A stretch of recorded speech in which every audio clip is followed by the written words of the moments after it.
मैं post apocalyptic game की दुनिया में पहुंच गया, जहां सिर्फ एक ही इंसान आखिर तक बच सकता था। सभी प्लेयर्स अपने लिए अलग अलग पावर चुन रहे थे। कोई बिजली की ताकत ले रहा था, कोई हवा को कंट्रोल करने की, और कोई टेलीपोर्ट जैसी एबिलिटी। लेकिन मैंने सबसे अजीब चीज चुनी, इन्फिनिट वेल्थ। मेरे इस फैसले पर सभी लोग हंसने लगे। उन्हें लगा कि दुनिया खत्म होने वाली हो और कोई पैसे जैसी बेकार चीज चुन ले, इससे बड़ा मजाक क्या होगा। लेकिन उन्हें असली सच्चाई नहीं पता थी। वो नहीं जानते थे कि इस ताकत के पीछे एक बड़ा राज छिपा है। फिर गेम की दुनिया के बड़े स्क्रीन पर एक अनाउंसमेंट हुआ कि कुल 300 खिलाड़ी इस गेम में शामिल हैं। ये सभी लोग असल दुनिया में मर चुके थे। अगर उन्हें दोबारा जिंदगी चाहिए तो उन्हें इस खतरनाक एपोकैलिप्टिक गेम में जिंदा रहना होगा। अब शुरुआत का समय आ चुका था। सिस्टम ने कहा कि सभी लोग अपने शुरुआती आइटम चुनें।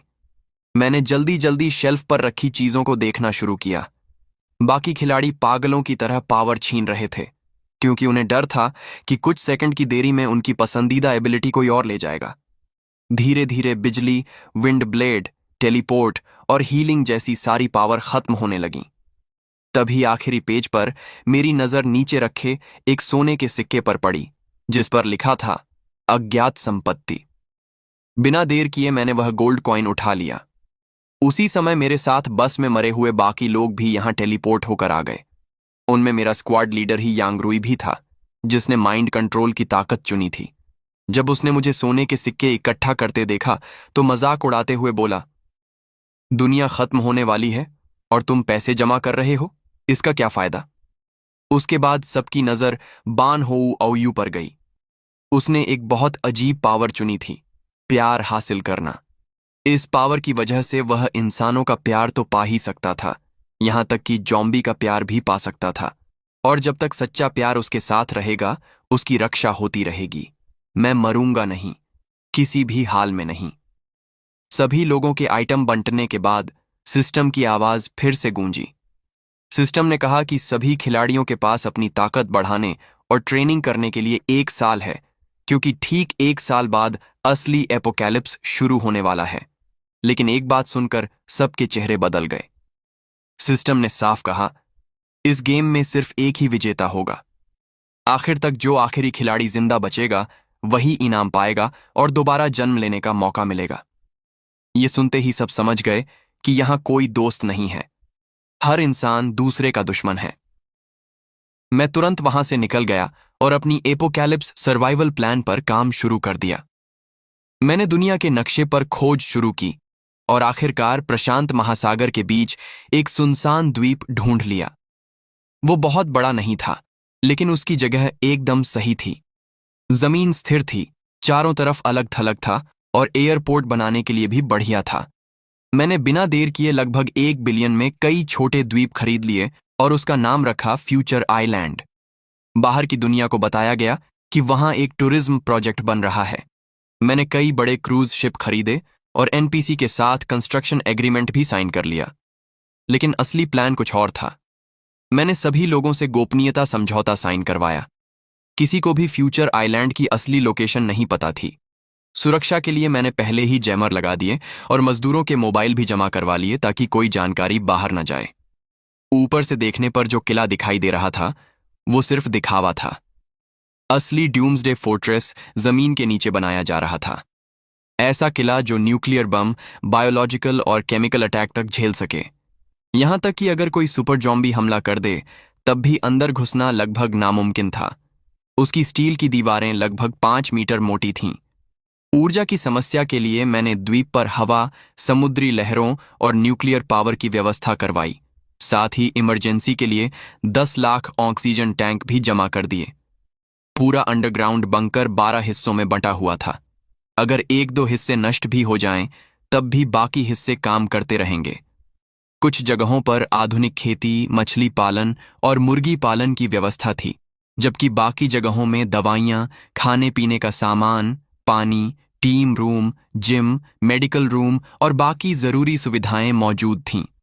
जब एनपीसी को मेरे प्रोजेक्ट पर शक होने लगता, मैं उन्हें बस ढेर सारे पैसे दे देता और पैसे देखते ही सबका मुंह बंद हो जाता।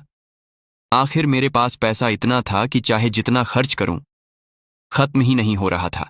इसके बाद मैं एक दूसरे देश गया और वहां से भारी मात्रा में खतरनाक हथियार और मशीनें खरीदने लगा। इनमें युद्ध करने वाले रोबोट और रास्ता साफ करने वाले रोबोट जैसी कई चीजें थीं। मेरे पास पैसे की कोई कमी नहीं थी, इसलिए मैं बिना सोचे खर्च करता जा रहा था। मैंने अपनी सुरक्षा और मजबूत कर ली। एक गुप्त जगह पर अपनी पनडुब्बी और एक विमान भी छिपा कर रखा। मेरे अंडरग्राउंड फोर्ट्रेस से वहां तक जाने के लिए एक सीक्रेट रास्ता भी बनाया गया था। फिर मैंने 2 कोच रखे और रोज ट्रेनिंग शुरू कर दी। मैं खुद विमान उड़ाना और पनडुब्बी चलाना सीखने लगा, क्योंकि एपोकैलिप्स में दूसरों पर भरोसा करना खतरनाक हो सकता था। मुझे डर था कि बाकी खिलाड़ी अपनी विशेष शक्तियों के सहारे मेरे द्वीप तक पहुंचने की कोशिश कर सकते हैं। इसलिए मैंने असली द्वीप के आसपास नकली संरचनाएं और इंसानों द्वारा बनाए गए अवरोध तैयार करवाए। अगर कोई बड़ा जहाज ज्यादा पास आने की कोशिश करता तो वह टकराकर नष्ट हो सकता था। द्वीप की सुरक्षा और बढ़ाने के लिए मैंने पूरे इलाके में बिजली वाली बाड़ लगवाई। समुद्र के किनारे किनारे निगरानी की व्यवस्था की गई और आसपास कई सुरक्षा सिस्टम भी लगाए, ताकि जो भी चीज द्वीप के करीब आए उसे तुरंत पहचान लिया जाए। आखिर में मैंने सभी एनपीसी को वहां से भेज दिया। अब पूरे द्वीप पर सिर्फ मैं अकेला बचा था। लेकिन मेरी तैयारी अभी खत्म नहीं हुई थी। मैंने अंतरिक्ष तकनीक पर भी पैसा लगाना शुरू कर दिया और कई सैटेलाइट सिस्टम तैयार करवाए, ताकि आने वाले साल में मेरा नेटवर्क और संपर्क किसी भी हालत में बंद न हो। इसके बाद मैंने दुनिया की कई एयरलाइंस और समुद्री ट्रांसपोर्ट कंपनियों पर भी कब्जा कर लिया। और दुनिया खत्म होने से सिर्फ 1 हफ्ता पहले मैंने एक ऐसा आदेश दिया जिसने पूरी दुनिया को हिला दिया। सभी दूर तक चलने वाले जहाजों और विमानों को नष्ट कर दिया जाए। दुनिया भर के लोग हैरान रह गए। सबको लगा कि दुनिया का सबसे अमीर आदमी पागल हो गया है। किसी को समझ नहीं आ रहा था कि वह ऐसा क्यों कर रहा है। लेकिन इस बात की असली वजह सिर्फ खिलाड़ी जानते थे। उन्हें पता था कि दुनिया का सबसे अमीर इंसान भी उसी गेम का खिलाड़ी है और वह उनका दुश्मन भी है। तभी खिलाड़ियों के चैट इंटरफेस में एक छोटा सा मैसेज पॉपअप हुआ। किसी ने लिखा, क्या ये दुनिया का सबसे अमीर आदमी तुम हो? क्योंकि सिर्फ उसी ने देखा था कि मैंने अनंत धन वाली ताकत चुनी थी। लेकिन मैंने उस मैसेज की तरफ बिल्कुल ध्यान नहीं दिया। अब दुनिया खत्म होने में सिर्फ 1 हफ्ता बाकी था। बाकी खिलाड़ी अपनी अपनी शक्तियों को मजबूत बनाने में लगे थे। फिर एक बड़े स्क्रीन पर 300 खिलाड़ियों के नाम और नंबर दिखाए गए।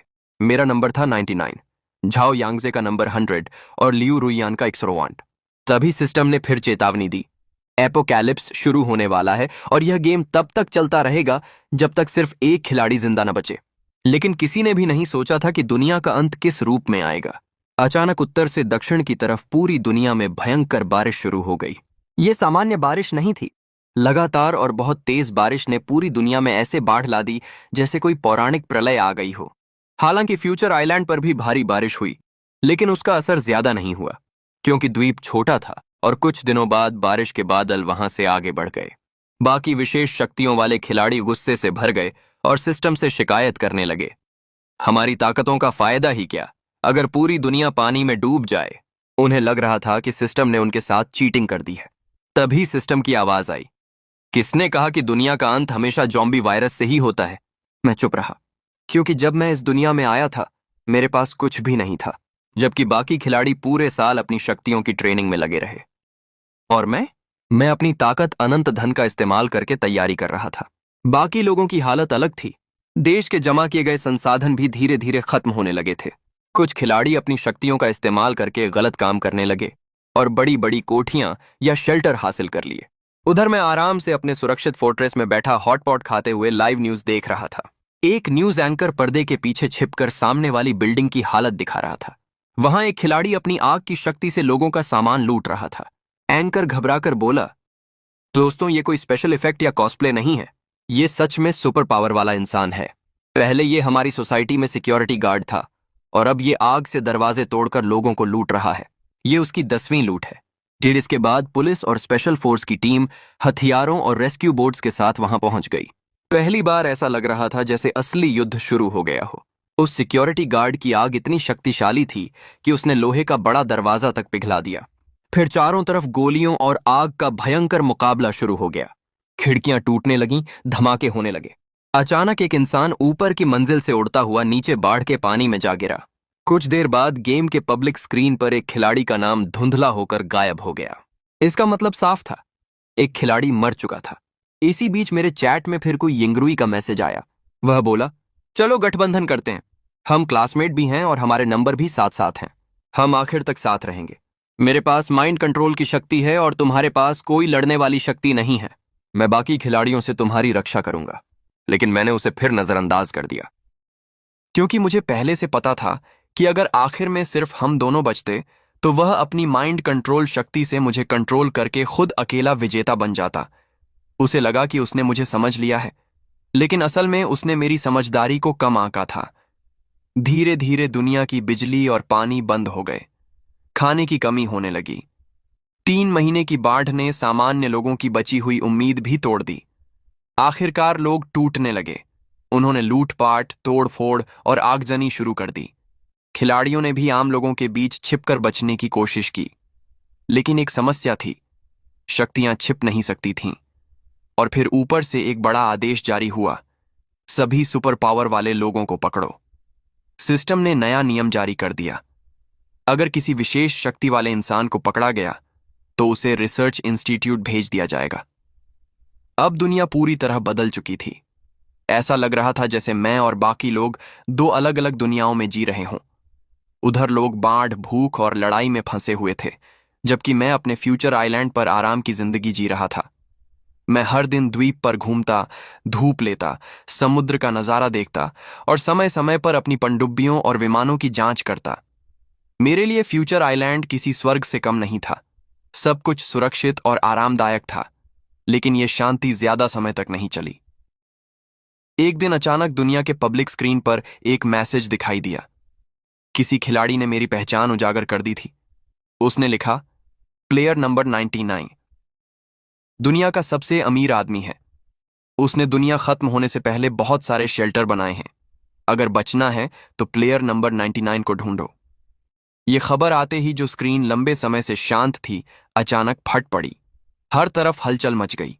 लोग कहने लगे, हमें पहले से शक था कि दुनिया का सबसे अमीर इंसान भी खिलाड़ी होगा, लेकिन हमें नहीं पता था कि वो नंबर 99 है। फिर कुछ लोग गुस्से में मुझे कोसने लगे, तुम अकेले आराम से खा पी रहे हो और यहां सैकड़ों लोग दुख झेल रहे हैं। तुम कितने निर्दयी और बेरहम इंसान हो। अब मेरी छिपी हुई पहचान पूरी दुनिया के सामने आ चुकी थी और असली मुसीबत शायद अब शुरू होने वाली थी। लोग लगातार चिल्ला रहे थे, ऐसे खिलाड़ी को खत्म कर देना चाहिए, नंबर 99 को ढूंढो, तभी हम बच सकते हैं। मैंने बस अपना हाथ घुमाया और आराम से पब्लिक स्क्रीन पर मैसेज टाइप किया, इतना शोर मत करो, मैं ही प्लेयर नंबर 99 हूं। तुम्हें शेल्टर चाहिए? मैं दे सकता हूं। मेरा मैसेज देखते ही सभी चौंक गए, लेकिन कुछ लोग तुरंत शक करने लगे। वे सोच रहे थे कि कहीं मैं कोई जाल तो नहीं बिछा रहा। कुछ खिलाड़ियों ने गुस्से में जवाब दिया, तुम हमें बचाओगे? बकवास, हम तुम्हें ढूंढेंगे, तुम्हारे सारे संसाधन छीन लेंगे और तुम्हें मार देंगे। मैं हल्का सा हंस पड़ा और फिर टाइप किया, लेकिन मैं तो यहां नहीं हूं। मैंने अलग अलग देशों में शेल्टर बनाए हैं। हर शेल्टर में सिर्फ 20 लोग रह सकते हैं। फिर मैंने दुनिया के नक्शे पर 4 जगहें मार्क कर दी। मैंने आगे लिखा, तुम लोग 200 से ज्यादा हो और जगह बहुत कम है, सब अंदर नहीं जा सकते, इसलिए जो पहले पहुंचेगा वही अंदर जाएगा। मैं पासवर्ड भी बता दूंगा, पहले आओ पहले पाओ। जैसे ही मैंने पासवर्ड भेजा, पूरा खिलाड़ी समूह पागल हो गया। एक ही रात में खिलाड़ी उन शेल्टरों की तरफ दौड़ पड़े। ज्यादातर के पास तेज चलने या खास क्षमताएं थीं, इसलिए वे बहुत जल्दी पहुंच गए। शेल्टर ऊंची जगहों पर बने थे, इसलिए वहां बाढ़ का खतरा नहीं था। जब खिलाड़ियों ने दरवाजा खोला और अंदर कदम रखा तो उन्हें ऐसा लगा जैसे सीधे स्वर्ग में पहुंच गए हों। एक खिलाड़ी नंबर 28 तो इतना खुश हुआ कि उसने दुनिया की स्क्रीन पर लाइव शुरू कर दिया। वह खुशी से बोला, मुझे उम्मीद नहीं थी कि शेल्टर इतना शानदार होगा। अमीर होना सच में मजेदार चीज है। अंदर हर तरफ शानदार खाना रखा था, स्टेक, मटन, रेड वाइन और कई तरह के स्वादिष्ट पकवान। कुछ ही समय में 12 खिलाड़ी शेल्टर के अंदर पहुंच चुके थे। फिर उन्होंने फैसला किया, संसाधन सीमित हैं, अब दरवाजा बंद कर दो, बाकी खिलाड़ियों को अंदर मत आने दो। उधर बाकी खिलाड़ी अभी भी रास्ते में थे और उन्हें बिल्कुल अंदाजा नहीं था कि असली खेल अब शुरू होने वाला है। बाहर से ये सब लाइव देख रहे खिलाड़ी गुस्से से पागल हो गए। वे लगातार गालियां दे रहे थे। शेल्टर के बाहर खिलाड़ियों की भीड़ बढ़ती जा रही थी। क्योंकि उनके पास कोई दूसरा रास्ता नहीं था। या तो वे बाढ़ में डूब जाते या भूख से मर जाते। ऐसे समय में ये शेल्टर उनके लिए आखिरी उम्मीद थे। बचने की चाह इंसान से कुछ भी करवा सकती है। बाहर खड़े खिलाड़ी अंदर वालों से विनती करने लगे, कृपया दरवाजा खोल दो, हमें भी अंदर आने दो। लेकिन अंदर बैठे लोग आराम से खाना खा रहे थे और उन्होंने दरवाजे पूरी तरह लॉक कर दिए थे। बाहर वाले चाहे दरवाजे तोड़े, दीवारें पीटें या अपनी सुपर पावर इस्तेमाल करें, फिर भी मजबूत गेट पर कोई असर नहीं पड़ रहा था। अंदर वाले लोग घमंड से मुस्कुरा रहे थे। तभी मैंने अचानक पब्लिक स्क्रीन पर मैसेज भेजा, अरे शेल्टर में तो 20 लोगों की जगह थी ना, अभी तो 8 सीटें खाली हैं। सबकी नजर मेरी तरफ चली गई। फिर मैंने दूसरा मैसेज लिखा, मेरे पास एक इमरजेंसी पासवर्ड भी है, चाहे गेट बंद हो फिर भी अंदर जाया जा सकता है। दीवार के दक्षिण पूर्व हिस्से में एक खास ईंट है, उसे घुमाओ, छिपा हुआ दरवाजा खुल जाएगा। ये पढ़ते ही बाहर वाले खिलाड़ी पागलों की तरह उस जगह की तरफ भागे। उन्होंने दीवार की उभरी हुई ईंट घुमाई और सचमुच वहां एक छिपा हुआ दरवाजा दिखाई दे गया। अब हर कोई सबसे पहले अंदर जाना चाहता था। अचानक वहां धक्का मुक्की और लड़ाई शुरू हो गई। एक कमजोर दिखने वाली लड़की पीछे रह गई थी, लेकिन अगले ही पल उसकी बाहों से अनगिनत बेलें, वाइन्स निकलने लगी। उसने बेलों से सामने खड़े कई खिलाड़ियों को गिरा दिया और तेजी से आगे बढ़ने लगी। लेकिन तभी एक ब्लेड पावर वाला खिलाड़ी सामने आया। उसने एक झटके में बेलें काट दी और फिर पलटकर दूसरे खिलाड़ी की गर्दन पर वार कर दिया। कुछ ही सेकंड में लोग एक एक करके गिरने लगे। जीवित रहने की चाह ने सबके चेहरे से इंसानियत का आखिरी मुखौटा भी उतार दिया था। जो शक्तियां सिस्टम ने दुनिया से लड़ने के लिए दी थी, वही अब खिलाड़ी एक दूसरे को मारने में इस्तेमाल कर रहे थे। उधर पब्लिक स्क्रीन पर मरने वालों की संख्या तेजी से बढ़ रही थी। इसी बीच फिर एक मैसेज आया, देखो हम दोनों कितनी अच्छी तरह साथ काम कर रहे हैं, शायद हम तो नेचुरल अलायंस पार्टनर हैं। मैं तुरंत समझ गया कि ये वही आदमी था जिसने मेरी पहचान दुनिया के सामने उजागर की थी। मैंने ठंडे अंदाज में जवाब दिया, तुम्हें शर्म नहीं आती? आग में मुझे तुमने ही धक्का दिया था, अब साझेदारी की बात कर रहे हो? उसने मुझे मैसेज भेजा, तुम्हें तो मुझे धन्यवाद कहना चाहिए, मैंने तुम्हारे कई दुश्मन कम कर दिए। उसी समय हमारी बातों के बीच अचानक शेल्टर पूरी तरह भर गए। दरवाजे अपने आप बंद हो गए और बाहर रह गए लोगों के लिए अब कोई मौका नहीं बचा। शेल्टर के बाहर हालात भयानक थे। चारों तरफ खून बह रहा था। जो लोग अंदर नहीं जा सके थे, वे अपनी आखिरी उम्मीद के लिए लड़ रहे थे। वहीं दूसरी तरफ शेल्टर के अंदर मौजूद खिलाड़ी खुशी से पार्टी कर रहे थे। उन्हें लग रहा था कि अब वे पूरी तरह सुरक्षित हैं, लेकिन उन्हें बिल्कुल अंदाजा नहीं था कि उनका अंत उनका इंतजार कर रहा है। मैंने अपनी घड़ी की तरफ देखा और धीरे से कहा, लगता है समय हो गया। तभी स्क्रीन के सामने बैठे कोई यिंगनू का चेहरा डर से सफेद पड़ गया। अगले ही पल धड़ाम, पूरा शेल्टर जोरदार धमाके से हिल उठा। असल में मैंने पहले ही उन शेल्टरों के अंदर 100 टन विस्फोटक छिपा दिए थे। चारों शेल्टर एक साथ फट पड़े। धमाका इतना भयानक था कि सब कुछ टुकड़ों में बिखर गया। पब्लिक स्क्रीन पर खिलाड़ियों की संख्या तेजी से गिरने लगी। एक पल में 116 खिलाड़ी कम हो गए। अब सिर्फ 91 खिलाड़ी बचे थे। कुछ देर तक पूरी दुनिया जैसे शांत हो गई। फिर कोई यिंगनू ने कांपते हुए मुझे मैसेज भेजा, मैंने तुम्हें बहुत कम आंका था। मैंने जवाब दिया, मुझे तुम्हारा धन्यवाद करना चाहिए। तुम्हारी मदद के बिना इतने सारे खिलाड़ियों को एक जगह इकट्ठा करना मुश्किल था। फिर मैंने मन ही मन सोचा, 1 साल पहले से मैं यही योजना बना रहा था, कैसे इन सबको एक ही जाल में फंसाऊं। असल में वे शेल्टर कभी बचाने के लिए बने ही नहीं थे, वो उनकी कब्रें थी।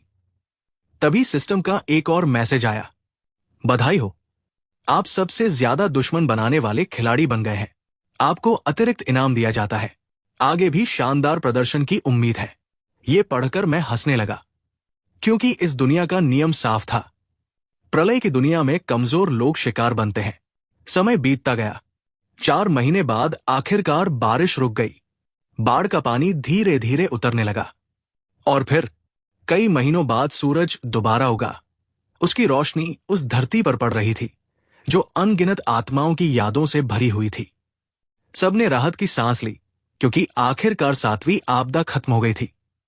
सिस्टम ने घोषणा की कि 101 खिलाड़ी पहली लेवल यानी प्रलय वाली बाढ़ से बच गए हैं। लेकिन राहत ज्यादा देर नहीं चली क्योंकि तुरंत दूसरी लेवल का ऐलान हुआ। अब ज़ॉम्बी एपोकैलिप्स शुरू होने वाला था। इतने में एक खिलाड़ी घबराकर गिर पड़ा और बोला, तुमने तो कहा था कि इस बार कोई खतरा नहीं होगा।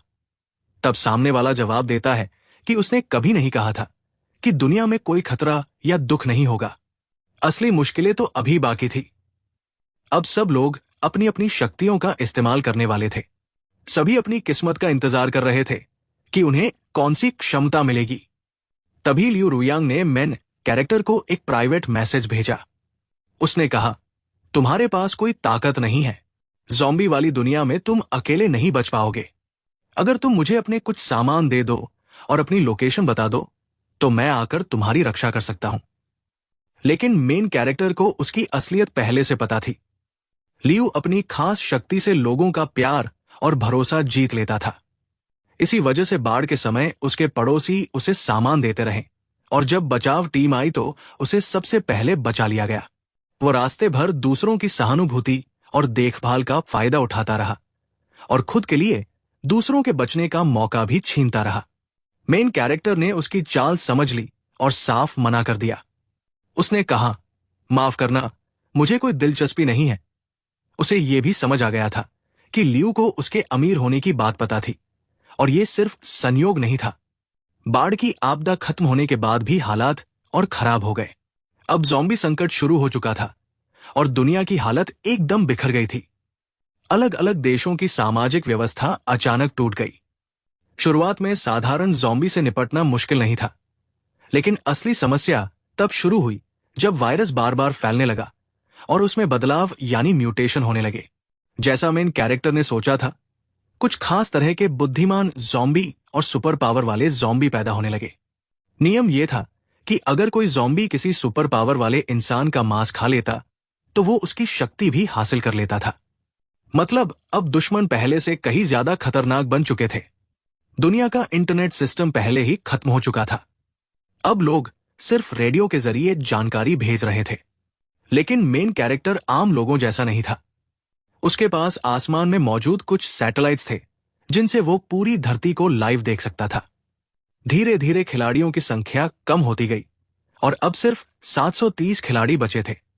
आज नए साल का दिन था, लेकिन दुनिया में किसी के पास जश्न मनाने की हिम्मत नहीं थी। सिर्फ मेन कैरेक्टर आराम से बैठकर चाइनीज न्यू ईयर का खाना खा रहा था और एपोकैलिप्स से पहले वाला आखिरी टीवी कार्यक्रम देख रहा था। लेकिन अचानक उसके मन में दुख आया। उसने सोचा कि वो असली दुनिया में मर चुका है और उसका परिवार कितना दुखी होगा। चाहे वो इस बर्बाद दुनिया में आराम से रह रहा हो, लेकिन घर जैसी गर्माहट कहीं नहीं मिल सकती। तभी उसने फैसला किया, उसे हर हाल में वापस जाना है और अकेला विजेता बनना है। फिर उसने अपने खाने की तस्वीर खींची और किसी को भेज दी। अगले ही मिनट वो फोटो दुनिया के पब्लिक स्क्रीन पर डाल दी गई। बाकी खिलाड़ियों को देखकर गुस्सा आ गया। सब लोग भूखे मर रहे थे और वो आराम से दावत उड़ा रहा था। लोग गुस्से में कमेंट करने लगे, हमें तो गर्म खाना भी नहीं मिल रहा और ये आराम से पूरी दावत खा रहा है। किसी ने धमकी दी, अगर तू मिला तो मैं तुझे मार दूंगा। मेन कैरेक्टर ने ठंडे अंदाज में जवाब दिया, ठीक है, पहले मुझे ढूंढ तो लो। फिर उसने अपना कंप्यूटर चालू किया और उन 30 खिलाड़ियों की प्रोफाइल देखने लगा जिनकी जानकारी उसने पहले से इकट्ठा की थी। किसी को अंदाजा भी नहीं था कि दुनिया खत्म होने से पहले ही उसने अपने जासूस और भाड़े के सैनिक हर जगह फैला रखे थे। वे सैनिक दुनिया भर में बचे हुए खिलाड़ियों की लोकेशन और उनकी ताकत मजोरी पर नजर रख रहे थे। क्योंकि मेन कैरेक्टर ने उन्हें सामान और संसाधन दिए थे, इसलिए वे अब भी उसी के लिए काम कर रहे थे। इस दुनिया में अब पैसे की कीमत नहीं थी, असली ताकत खाने और सामान की थी। और इस समय पूरी दुनिया 7 बड़ी ताकतों में बंट चुकी थी, जिनमें सबसे पहली ताकत थी सेना।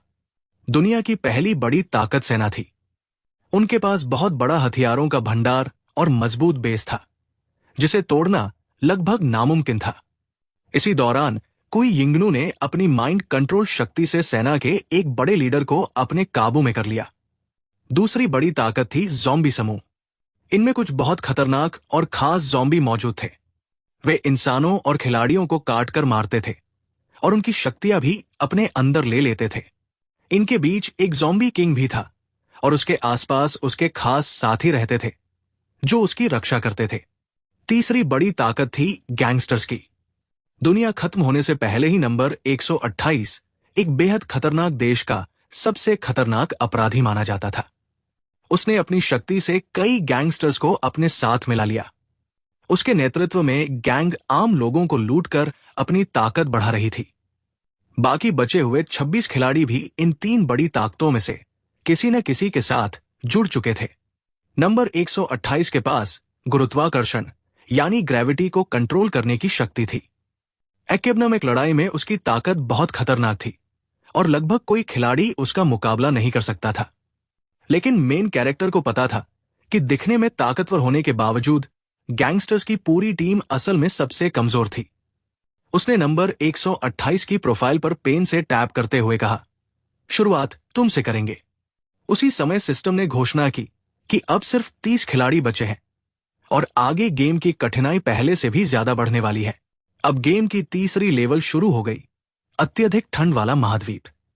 यह सुनते ही कई लोग घबरा गए क्योंकि दुनिया खत्म हुए 1 साल और 5 महीने हो चुके थे। लगभग सभी लोगों का खाना और संसाधन खत्म होने की कगार पर थे। लोग डरकर सोचने लगे, अगर इतनी भयानक ठंड आई तो क्या इस ग्रह के सारे इंसान मर जाएंगे? तभी यिंगनू ने मेन कैरेक्टर को चुपके से मैसेज भेजा और घमंड से कहा, उस समय पूरी धरती पर सिर्फ ज़ॉम्बी ही जिंदा बचेंगे और मैं भी। तुमने मुझे ठुकराया था, उसका पछतावा तुम्हें जिंदगी भर होगा। उसने एक फोटो भी भेजी जिसमें वो ज़ॉम्बी किंग के साथ खड़ी थी।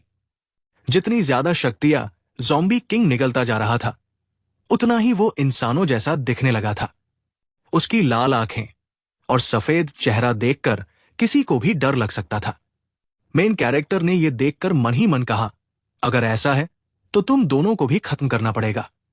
इसके बाद पूरी धरती पर भयानक ठंड फैलने लगी। यहां तक कि मेन कैरेक्टर जिस ट्रॉपिकल द्वीप पर था वहां भी असर पड़ गया। बहुत तेज बर्फीला तूफान आया जिसने हर चीज हिला दी। सबसे पहले आसमान की बिजली व्यवस्था टूटने लगी। हवा और समुद्री लहरों से चलने वाले पावर प्लांट भी बुरी तरह प्रभावित हुए।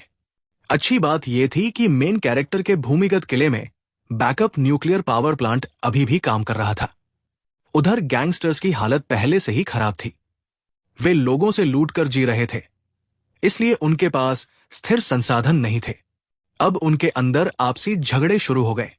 हालात इतने बिगड़ गए कि कई शक्तिशाली खिलाड़ी एक एक करके मरने लगे। तभी मेन कैरेक्टर ने दुनिया की चैट विंडो से नंबर 128 को निजी संदेश भेजा। नंबर 128, हमारे बीच एक सौदा कैसा रहेगा? मैंने तुम्हारे इलाके में पहले से कुछ चीजें छुपा रखी हैं। उन्हें ढूंढ लो तो शायद तुम जिंदा बच सकते हो। जल्दी नंबर 128 ने जवाब दिया, तुम आखिर चाहते क्या हो और मैं तुम पर भरोसा क्यों करूं?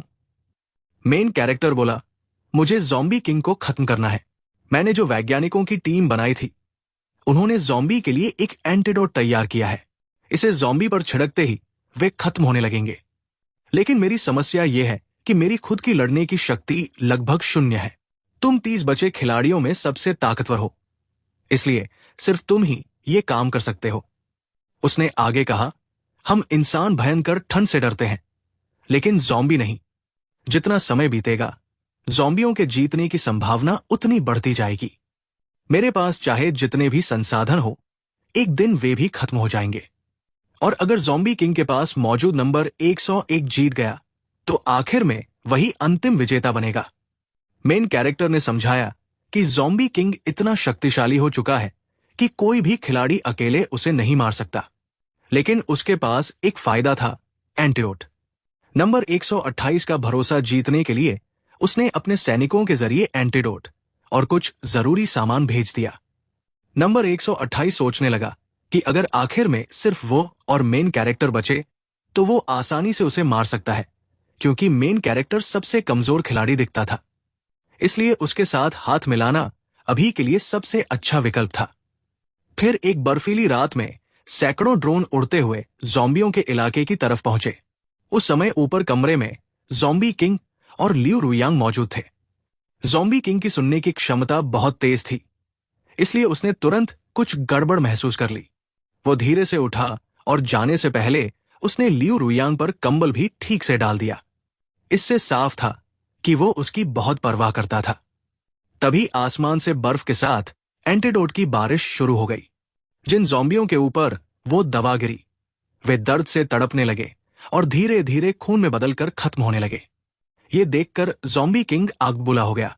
वो ऊपर से कूद पड़ा और अपने हाथों से ऊर्जा की किरणें निकालकर कई ड्रोन नष्ट कर दिए। उसी समय नंबर 128 खिलाड़ियों को लेकर वहां पहुंच गया। उसने अपनी ग्रेविटी शक्ति चालू की और ज़ॉम्बी किंग को जमीन पर दबा दिया। इतना ताकतवर ज़ॉम्बी किंग भी कुछ पल के लिए अपना हाथ तक नहीं उठा पाया और बाकी खिलाड़ी तुरंत उसकी तरफ हमला करने दौड़ पड़े।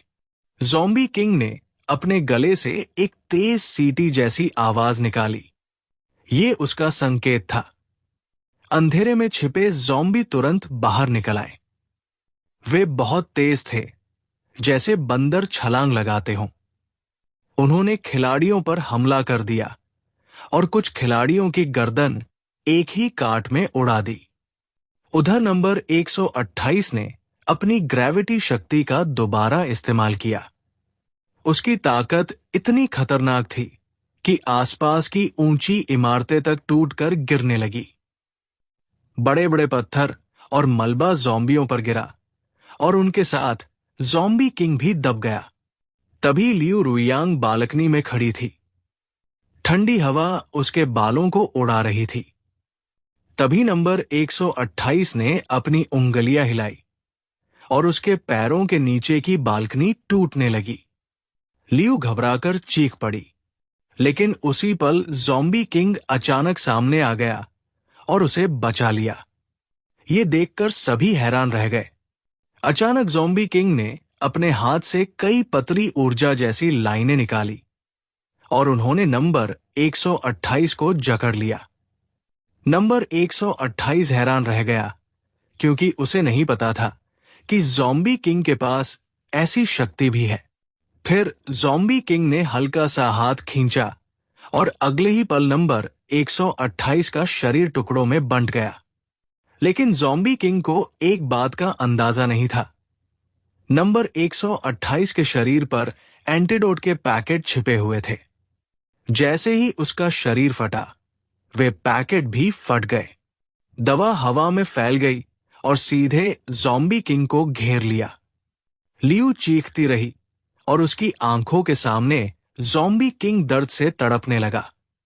धीरे धीरे उसका शरीर पिघलने लगा और वो खून के एक ढेर में बदल गया। कुछ ही देर में ज़ॉम्बी बेस का पूरा इलाका बर्बाद हो गया। हर तरफ पत्थर, खून और मलबा पड़ा था। लियू रुयांग ये सब देखकर इतनी डर गई कि जैसे उसकी आत्मा ही निकल गई हो। जो जगह कुछ देर पहले उनका सुरक्षित ठिकाना थी, अब वो किसी नरक जैसी लग रही थी। लियू बर्फ में भाग रही थी। उसके कदम लड़खड़ा रहे थे। एक पैर गहरी बर्फ में धंसता, दूसरा मुश्किल से आगे बढ़ता। वो जान बचाने के लिए पूरी ताकत से दौड़ रही थी, लेकिन कुछ ही देर बाद उसका पैर फिसल गया और वो बर्फ की दरार में गिर पड़ी। इस बार उसे बचाने वाला कोई नहीं था। उधर दुनिया की पब्लिक स्क्रीन पर एक और घोषणा हुई। 12 खिलाड़ी और मर चुके थे। मेन कैरेक्टर शांति से अपनी नोटबुक निकाली और एक एक करके उनके नंबर काटने लगा। अब आखिर में सिर्फ एक बड़ा दुश्मन बचा था, शाओ योंग, जिसने सेना पर पूरा नियंत्रण कर लिया था। शाओ योंग घमंड से बोला, मैं अब ये गेम खत्म करना चाहता हूं। मुझे पता है कि तुम्हारे पास भाड़े के सैनिक हैं, लेकिन वे सेना के सामने कुछ नहीं है। तुम्हारे पास सिर्फ पैसा है, जबकि मेरे पास मिसाइलें हैं, एयरक्राफ्ट कैरियर हैं और लड़ाकू विमान हैं। तुम दुनिया के किसी भी कोने में छिप जाओ, मैं तुम्हें ढूंढ ही लूंगा। जवाब में मेन कैरेक्टर ने सिर्फ दुनिया की स्क्रीन पर एक मिडिल फिंगर वाला इमोजी भेज दिया। इससे शाओ योंग और गुस्से में आ गया। मेन कैरेक्टर को पता था कि कोई यिंगरुई की माइंड कंट्रोल शक्ति बहुत ताकतवर थी, लेकिन उसमें एक बड़ी कमजोरी थी। सामने आए बिना वो अपनी शक्ति इस्तेमाल नहीं कर सकता था। इसलिए मेन कैरेक्टर आराम से अपने भूमिगत किले में छिपा हुआ था। तभी अचानक भविष्य द्वीप पर एक के बाद एक मिसाइलें गिरने लगी। कई मिसाइलों ने पूरे इलाके पर हमला कर दिया, लेकिन काफी समय बाद भी मेन कैरेक्टर ऑफलाइन नहीं हुआ। शाओ योंग हंसते हुए बोला, अगर तुम्हारा बंकर इतना मजबूत है तो मैं खुद तुम्हें बाहर निकालूंगा। फिर वह अपने एयरक्राफ्ट कैरियर और सेना को लेकर वहां पहुंच गया। मेन कैरेक्टर ने पहले से जो चट्टानों और जालों की व्यवस्था की थी, उन्हें पार कर लिया गया। तभी शाओ योंग की नजर भूमिगत किले के प्रवेश द्वार पर पड़ी। उसे लगा कि जीत अब उसके हाथ में है।